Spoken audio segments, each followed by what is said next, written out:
Hər vaxtınız xeyir əziz izləyicilər. Respublika qəzetinin 8 mart 2025-ci il buraxılışı ilə bugün birgə tanış olacaq. Sizinlə mənəm, Yaman Təhməz.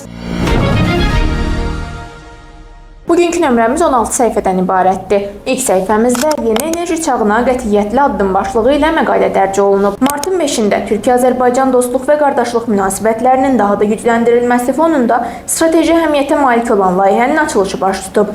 Söhbət İğdır-Naxçıvan qaz kəmərindən gedir. 1920-ci ildə Azərbaycan Xalq Cümhuriyyətinin süqutundan sonra Sovet İttifaqı tərəfindən Qərbi Zəngəzurun Ermənistan SSR-ə birləşdirilməsi nəticəsində Naxçıvanın Azərbaycanla quru əlaqəsi kəsilib. Bu xüsusilə Naxçıvanın müdafiə və enerji təminatında ciddi problemlər yaradıb. Uzun illər bölgənin enerji təminatının şaxələndirilməsi və təhlükəsizliyinin təmin edilməsi mühüm müzakirə mövzusu olub. Qəzetimizin ikinci səhifəsində isə Bərdə rayonunun Əmirli, Xanaqalı, Qurbəyli və Alpol, Qarayusifli, Tumaslı avtomobil yollarının əsaslı təmiri ilə bağlı tədbirlər haqqında Azərbaycan Respublikası Prezidentinin sərəncamı, həmçinin Prezident İlham Əliyevin Beynəlxalq Qadınlar Günü münasibəti ilə paylaşımı yer alıb. Qarşılıqlı hörmət və etimada əsaslanan güclü münasibətlər başlığı ilə isə 3-cü səhifəmizdə yazı dərc olunub. Azərbaycan və Pakistan arasında möhkəm təməllər üzərində qurulan strateji əməkdaşlıq, qardaşlıq və dostluq ruhu ilə yoğrulub. Bu münasibətlər hər zaman qarşılıqlı dəstək və ortaq maraqlara əsaslanan siyasətlə müşayiət olunub. Zaman keçdikcə siyasi, iqtisadi, hərbi və mədəni-humanitar sahələrdə genişlənən əlaqələr, həmçinin parlamentlər arası münasibətlərin möhkəmlənməsi ilə daha da dərinləşib. Qəzetimizin 4-cü səhifəsində isə Azərbaycan qadınının gücünü dünyaya tanıdan ictimai, siyasi xadim başlığı ilə əhatəli bir yazı yerləşdirilib. Bildirilir ki, Azərbaycan qadını sadəcə dövrə uyğunlaşan deyil, dövrü dəyişən olub. Bugün də Azərbaycan qadının səsini dünyaya çatdırır. O, nəinki öz ölkəsində, həm də beynəlxalq arenada söz sahibidir, elm adamıdır, sahibkardır, siyasətçidir, sənətkardır və idmançıdır. Bugün isə Azərbaycan qadınının gücünü dünya səhnəsində təmsil edən, ölkəsinin adını yüksəklərə daşıyan 1-ci vitse-prezident Heydər Əliyev Fondunun prezidenti Mehriban xanım Əliyevadır. 5-ci səhifəmizdə yerləşdirilən yazıların başlıqlarını isə sizə təqdim edirik. Baş prokurorluqda 8 mart Beynəlxalq Qadınlar Gününə həsr olunmuş tədbir. Hərbi prokurorluqda Beynəlxalq Qadınlar Günü qeyd olunub. Bəşəriyyətin tarixində heç bir qadın dağıdıcı müharibələrə başlamayıb. Qəzetimizin 6-cı səhifəsindəki yazılar da 8 mart Beynəlxalq Qadınlar Gününə həsr olunub. Bu yazılardan biri ailə dəyərlərinin cəfakeş keşikçiləri başlığı ilə verilib.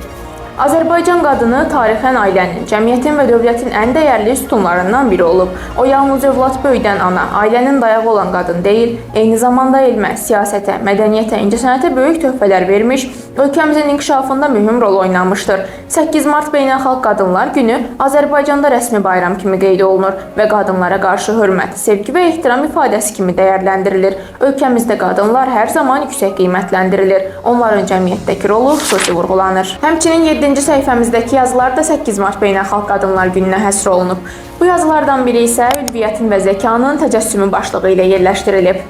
Bəşəriyyətin tərəqqi yolu qadınların cəmiyyətdəki mövqeyi ilə sıx bağlı olub. Tarix boyunca qadınlar ədalət və bərabərlik uğrunda yorulmaz mübarizə aparıblar. 1857-ci ildə ABŞ-ın New York şəhərində yüzlərlə qadın geyim sənayesindəki ağır şəraitə, az maaşa, uzun və istismarçı iş saatlarına etiraz edib. Onlar ləyaqətli əmək şərtləri tələb edirdilər. Lakin bu üsyan polis zorakılığı ilə yatırılıb. Aradan yarım əsr keçib və 1918-ci ildə yenidən New York küçələrində Sosial-Demokrat Qadın Təşkilatının çağırışı ilə 15.000 qadın bərabər əmək haqqı, minimum iş saatı və səs vermə hüququ üçün yürüyüş təşkil edib. Qadınlar ülvilik, zəriflik və gözəllik rəmzidir.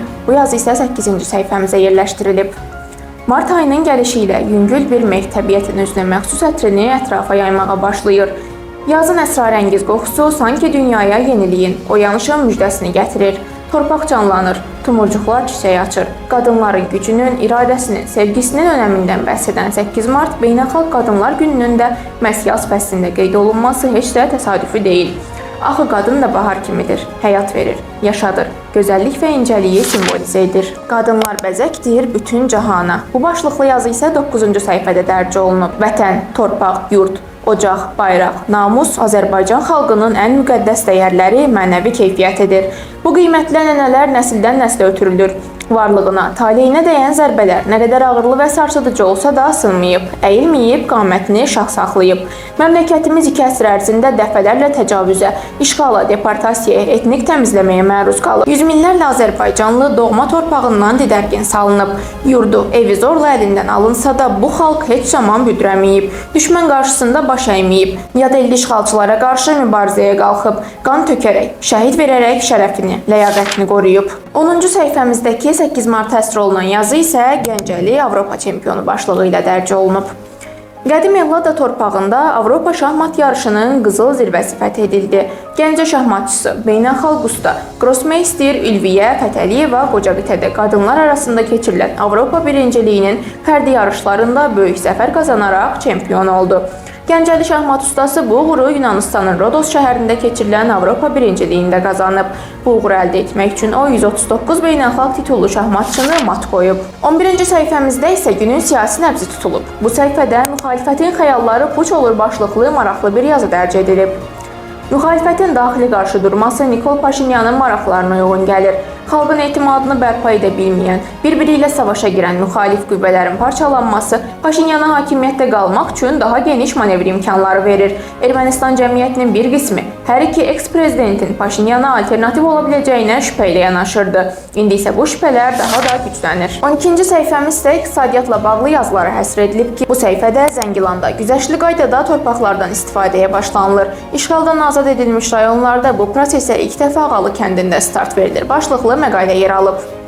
Zəngilan rayonunun Ağalı kəndi üzrə kənd təsərrüfatı təyinatlı torpaqların əkin məqsədli istifadəyə verilməsi üçün elektron kənd təsərrüfatı informasiya sistemi eagro.az saytı vasitəsilə müraciətlərin qəbulu martın 1-dən 31-ədək həyata keçirilir. Mədəniyyət həsr olunan yazılar isə 13-cü səhifəmizdə yer alıb. Bu yazılardan biri 10 Mart Milli Teatr gününə həsr edilib. Səhnə sənəti, mədəni inkişafın ən parlaq təcəssümü başlıqlı bu yazıda bildirilir ki, Azərbaycan teatrı tarix boyu xalqın mənəvi ucalığını, estetik duyumunu və mədəniyyətlər arası dialoqdakı rolunu parlaq şəkildə əks etdirmişdir. 10 Mart Azərbaycan Milli Teatr günü bir sənət növünün inkişaf tarixinə işıq salan, həm də bir millətin incəsənətə olan tükənməz sevgisinin, keçmişinin və gələcəyini teatr səhnəsində yaşatmaq əzminin rəmzidir. 14-cü səhifəmizdə isə sosial orientir rubrikasında vətəndaşlarımızın rifahı ildən ilə daha da yaxşılaşır. Ölkəmiz dünyada sosial dövlət kimi tanınır başlığı ilə məqalə yer alıb. Azərbaycan dünyada sosial dövlət kimi tanınır və onun siyasətində vətəndaş amilinə verilən önəm beynəlxalq maliyyə qurumlarının hesabatlarında xüsusi qeyd edilir. Cənab İlham Əliyev prezident kimi fəaliyyətə başladığı ilk gündən bu hədəfi qarşıya qoydu ki, sosial-iqtisadi göstəricilər yalnız rəqəmlərlə deyil, insanların gündəlik həyatında öz əksini tapmalıdır. 15-ci səhifədə isə Dünya Bugün xəbərlər rubrikası, həmçinin bəzi başlıqlarla yazılar dərc olunub ki, bunları sizə təqdim edirik. Türk dilli xalqların birliyi diaspor siyasətində də mühüm yer tutur. Bakı Slavyan Universitetinin rektoru Naxçıvan şəhərində şagirdlərlə görüşüb. Azərgold və Dövlət Mineral Xammal Ehtiyatlarından İstifadə Agentliyinin rəhbərliyi qeyri-filiz yataqlarına baxış keçirib. Son olaraqsa Azərsel mülki müdafiə sahəsində təşəbbüslərini genişləndirir. Son səhifəmizdəki Bir də belə tanıyaq rubrikasında Arif Məlikov və Barış Manço haqqında maraqlı məlumatlar yer alıb. Həmçinin qəzetimizin bu səhifəsi Fövqəladə Hallar Nazirliyinin xəbərləri və hava haqqında məlumatla yekunlaşır. Beləliklə bizim sizə bugünlük çatdıracaqlarımız bu qədər idi. Daha çox məlumat almaq üçünsə bizi izləməyi unutmayın.